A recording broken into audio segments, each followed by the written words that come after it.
ध्यान दिया है कि हमारे समाज में कुछ पारिवारिक संबंध धीरे धीरे अदृश्य हो रहे हैं। पहले हर बच्चे के माता पिता के अलावा चाचा, ताऊ, बुआ, मामा, मौसी जैसे ढेरों रिश्तेदार हुआ करते थे, लेकिन अब ये सभी मानो विलुप्त प्रजाति होते जा रहे हैं।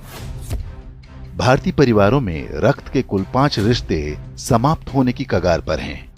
1-2 पीढ़ी बाद संभवतः ये सभी संग्रहालय में सजा दिए जाएंगे। केवल अंकल और आंटी बचेंगे। इसे इस तरह समझा जा सकता है, यदि किसी दंपत्ति के 2 पुत्र और 2 पुत्री हैं, तो उनके सभी 5 रिश्ते यानी ताऊ, चाचा, बुआ, मामा और मौसी होंगे। यदि 2 पुत्र हैं लेकिन पुत्री एक ही है, तो उनकी जो संतानें होंगी उनकी कोई मौसी नहीं होंगी। माँ के बाद बच्चों की कोई सबसे सगी महिला होती हैं तो वो मौसी ही होती हैं।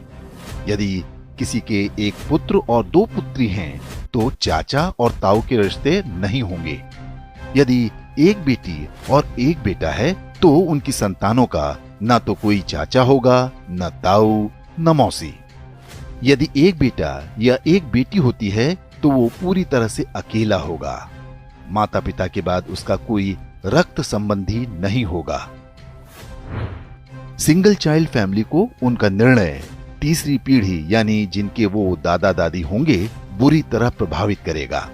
उनका पौत्र या प्रपौत्र इस संसार में अकेला होगा। उसे अपने रक्त के रिश्ते की आवश्यकता होगी, तो इस पूरे ब्रह्मांड में उसका अपना कोई नहीं होगा। इसलिए दंपत्ति को सिंगल चाइल्ड के निर्णय पर गंभीरता से विचार करना चाहिए। ये न केवल हमारे बच्चों को एकाकी जीवन जीने को विवश करेगा, बल्कि हमारी हिंदू परिवार व्यवस्था को भी नष्ट कर देगा।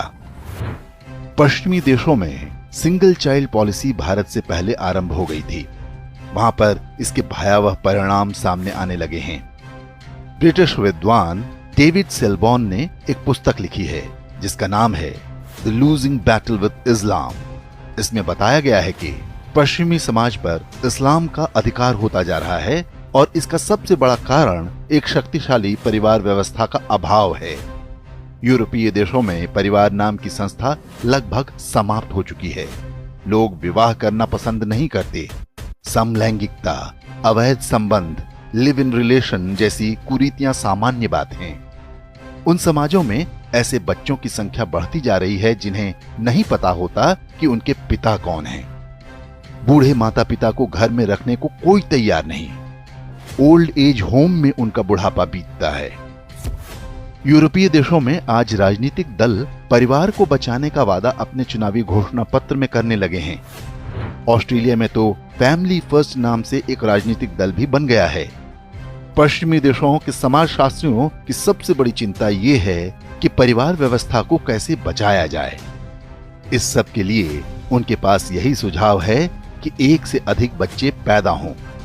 अब यही चुनौती भारतीय समाज के सामने भी खड़ी होने जा रही है। क्या हम समय रहते सतर्क हो पाएंगे या हमारे साथ भी वही होगा जो पश्चिमी देशों के साथ हो रहा है?